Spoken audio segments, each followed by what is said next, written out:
Assalamualaikum warahmatullahi wabarakatuh. Teman-teman, ketika kita sudah memiliki data hasil pengukuran dan penggalian di lapangan, kita dapat menyajikan dalam beberapa cara penyajian. Salah satunya yang akan dibahas di dalam video ini adalah mengenai aturan Stargess, yaitu cara untuk menyusun tabel distribusi frekuensi. Nah, ini adalah salah satu cara yang dapat teman-teman pilih.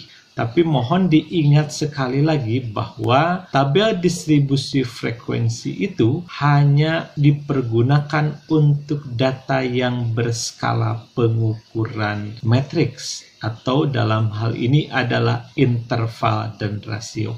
Apa itu skala pengukuran rasio, interval, nominal, ordinal? Silahkan dicek di video lainnya. Kemudian, sebagai contoh kasusnya, misalkan susunlah data nilai akhir mata kuliah statistika berikut ke dalam tabel distribusi frekuensi dengan menggunakan aturan Stargess. Ini datanya 39, 35, seterusnya sampai 69. Teman-teman, pertanyaan awal yang akan muncul adalah apa sebenarnya aturan Stargess itu? Aturan Stargess itu tiada lain adalah rumus yang menunjukkan jumlah kelas yang dapat dibentuk, yaitu dengan menggunakan rumus 1 plus 3,3 log n, di mana K-nya itu adalah jumlah kelasnya dan N adalah banyak data yang ingin kita rangkum di dalam tabel distribusi frekuensi tersebut. Secara umum, tahapan-tahapan untuk menyusun tabel distribusi frekuensi ini adalah: 1. Kita tentukan rentang data. Kemudian, kedua, menghitung banyaknya kelas interval yang akan kita susun. Kemudian menentukan panjang kelas interval, dalam hal ini P. Kemudian menentukan ujung bawah kelas interval pertama beserta kelas-kelas interval berikutnya. Dan terakhir, kita menghitung frekuensi untuk setiap kelas interval. Mari kita lihat tahapan pertama yang harus kita lakukan, yaitu menentukan rentang data. Ingat, rentang data itu rumusnya adalah data tertinggi dikurangi data terendah. Karena rentang ini merupakan selisih antara data terbesar dengan data terkecil. Dari data yang kita miliki dalam kasus yang akan kita kerjakan ini, data tertingginya adalah 94, kemudian data terendahnya adalah 15. Dengan demikian, rentang kelompok data yang kita miliki adalah 94 dikurang 15 sama dengan 79. Tahap pertama sudah kita selesaikan. Bagaimana tahap kedua? Tahap kedua, kita akan menentukan banyaknya kelas interval atau K. Ingat tadi rumusnya pakai aturan Stargess adalah K sama dengan 1 plus 3,3 log n, di mana n adalah banyaknya data. Data yang kita miliki dalam kasus ini adalah 45. Dengan demikian dapat kita hitung K sama dengan 1 plus 3,3 log n. Log itu adalah bilangan logaritma, bisa dilihat di tabel, bisa lihat di kalkulator, ataupun di Microsoft Excel, dan seterusnya. Kalau teman-teman hitung, log n-nya itu adalah 1,6532125 dan seterusnya. Jadi ini sama dengan 1 plus 5,45560123. Karena 3,3 kali 1,6532125 itu 5,455601283. Sehingga hasil akhirnya adalah 6,455601283. Dalam bukunya, Sujana mengatakan bahwa jumlah kelas ini kalau mendapatkan hasil dalam desimal, teman-teman bisa mengambil 6 atau membulatkannya ke bawah atau 7 dengan cara membulatkannya ke atas. Saya akan mengambil K dengan jumlah 6 supaya jumlah kelasnya tidak terlalu banyak. Kemudian langkah ketiga adalah kita tentukan panjang kelas interval atau P. Nah, kita sudah punya rumus P sama dengan R per K atau rentang dibagi jumlah kelas. Tadi sudah diperoleh rentangnya 79 dan jumlah kelasnya adalah 6. Maka diperoleh P sama dengan 79 per 6. Ini diperoleh jumlahnya adalah 13,166667 dan seterusnya.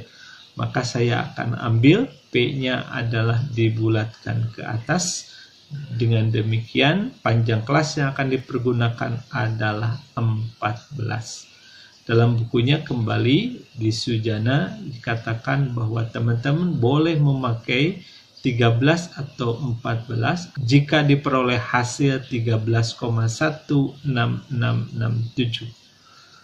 Nah, jadi kita sudah peroleh rentangnya 79, banyaknya kelas adalah 6 dan panjang kelas interval yang dipergunakan adalah 14. Lalu apa tahap selanjutnya? Tahap selanjutnya berarti kita harus menentukan ujung bawah kelas interval pertama. Teman-teman perhatikan bahwa tabel distribusi frekuensi itu layoutnya seperti ini. Nah, jadi kelas interval itu akan memiliki dua batas. Yang bawah kita sebut sebagai ujung bawah, yang atas kita sebut sebagai ujung atas. Dan yang akan kita tentukan sekarang adalah ujung bawah kelas interval pertama. Bagaimana aturannya? Aturannya ujung bawah kelas interval pertama bisa menggunakan data terkecil. Dalam hal ini, data terkecil adalah 15. Jika teman-teman memilih alternatif ini, berarti nanti ujung bawah kelas pertamanya adalah 15. Ada alternatif atau pilihan lain, yaitu teman-teman bisa menggunakan data yang lebih kecil dari data terkecil. Namun, selisihnya harus lebih kecil dari panjang kelas yang telah ditentukan. Ingat bahwa panjang kelasnya itu adalah 14. Kalau teman-teman memilih data yang lebih kecil dari data terkecil, artinya lebih kecil dari 15, yaitu bisa 14, 13, 12, seterusnya bisa 3, bisa 2, bisa 1, bisa 0. Namun kemudian kita perhatikan selisih dari angka yang diambil dengan data terkecil. Kalau kita mengambil 14, berarti selisihnya 1 dengan data terkecil. Kalau 13, 2. Kalau 12, 3. Kalau 3 berarti selisihnya 12. Kalau 2 berarti selisihnya 13. Kalau 1 selisihnya 14. Kalau 0 kita ambil selisihnya adalah 15.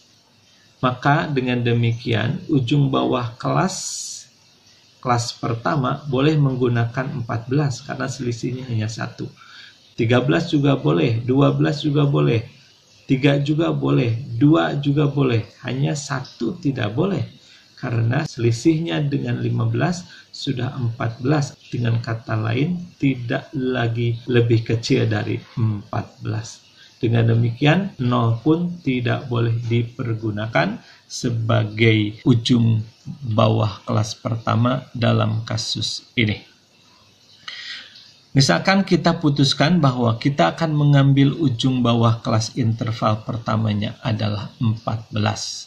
Dengan demikian berarti kita punya tabel distribusi frekuensi dengan ujung kelas pertamanya 14. Kemudian kita harus menentukan interval ataupun ujung bawah kelas interval yang lainnya.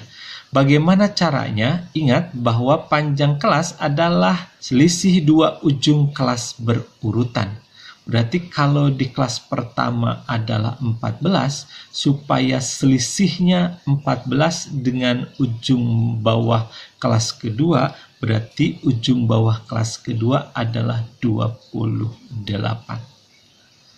Ujung bawah kelas ketiga, kalau selisihnya harus 14, berarti 42, seterusnya 56, kemudian 70, kemudian 84, dan seterusnya 98. Untuk sementara 98 kita tuliskan dulu karena kita akan mempergunakan untuk melengkapi tabel ini. Nah, ketika ujung bawah kelas kedua 28, maka ujung atas kelas interval pertama berarti 27. Ujung atas kelas interval kedua berarti 41 dan seterusnya, sehingga di kelas interval terakhir diperoleh 97. Ketika teman-teman sudah selesai membuat tabel distribusi seperti ini, maka selanjutnya akan kita lanjutkan dengan mengisikan angka-angka yang ada ke dalam tabel yang sudah dibuat. Bagaimana caranya? Berarti kita perhatikan baik-baik, kita akan tandai 39. Kemudian kita beri terus pada kelas interval 39. Ada di sini.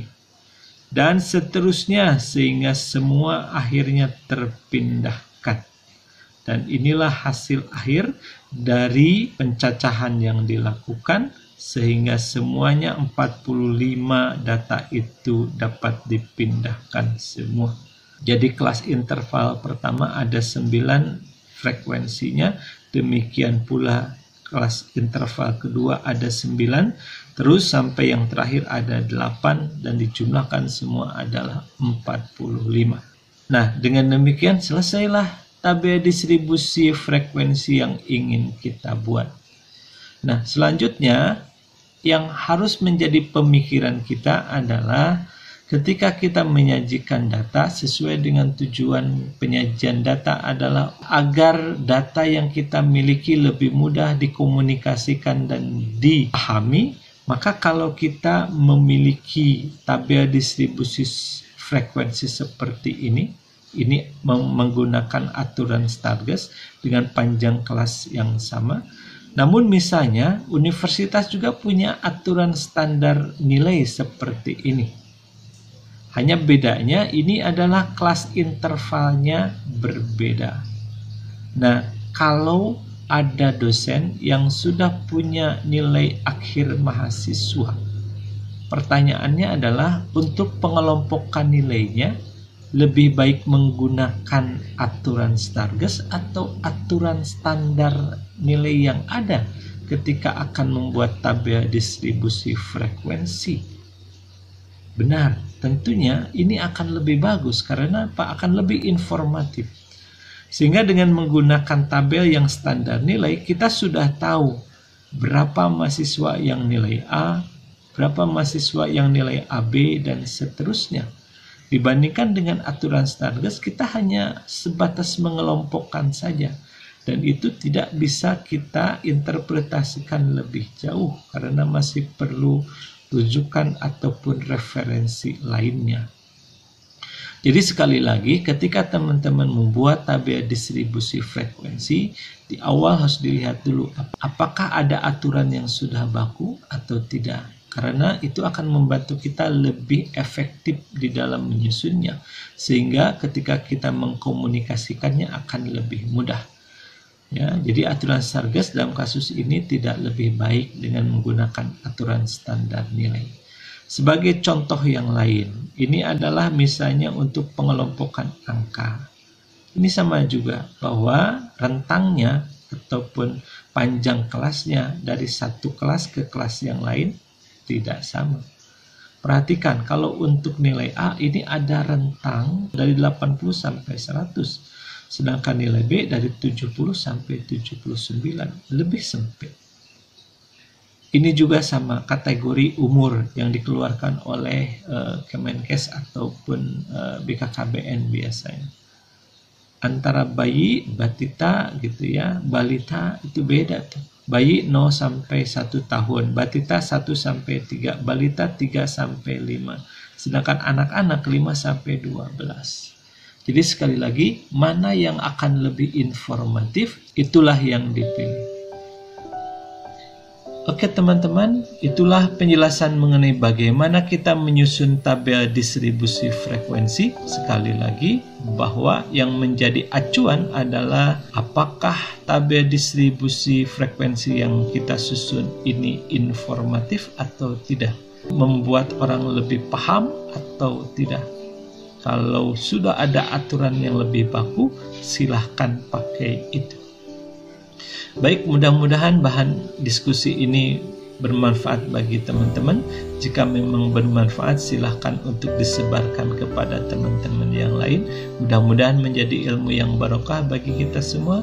Terima kasih banyak. Wassalamualaikum warahmatullahi wabarakatuh.